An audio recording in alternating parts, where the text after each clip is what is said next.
geelan aad arkaysaan waxaa haleeshay biriq xilli roob aad u weyn oo dabeelo wato oo ka da'ay gobolka Mudug meel lagu magacaabo deegaan lagu magacaabo Qorile run ahaantii 40 geel ayaa marqura ku naf waayay biriq ku habsatay oo ah qadarta eebe xilli roob xoogan oo halkaasi ka da'ayay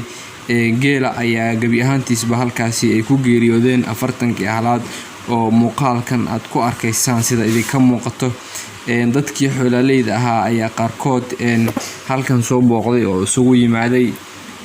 qaarkood muuqaalkan ay ka soo bandhigeen oo ay ka soo duubeen geeli oo meyd ah dhamaantiisba 40 halaad oo hal goob ku wada sugnaa kadibna ay ku dhacday biriq ama wagac si kasto aad u garanayso halkaasi ayay ku geeriyoodeen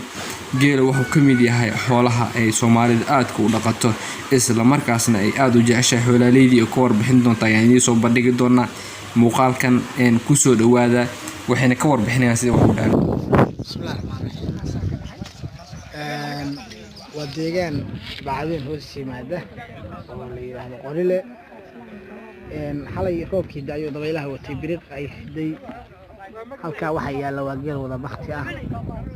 saara weyn baa ka dhacay inaa ilaahay wa inaa ilaahay raajicuun cidii hadda waxa weeyaan xoolahan ka baabeen badal khayr qaba Allah siiyo kormeer baa ku nimid saaka oo gobolka iyo degmada anagu ah marka waxa weeyaan waa geel 26 neef oo rimay iyo irmaan isku jira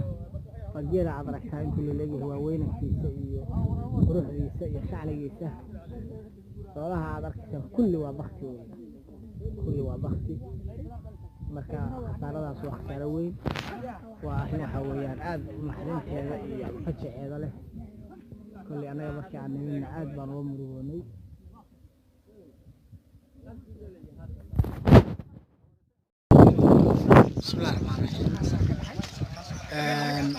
waa deegaan bacdeen hoos yimaada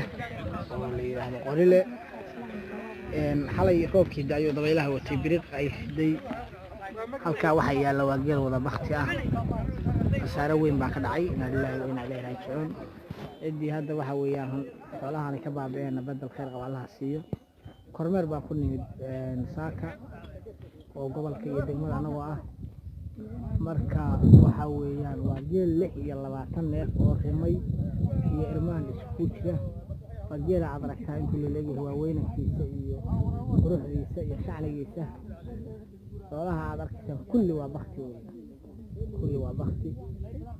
marka xasaaradaas wax saara weyn waa waxa weeyaan aad u maxrinteeda iyo fajaceeda leh kulli anaga markii aan nimina aad baan uga murugoonay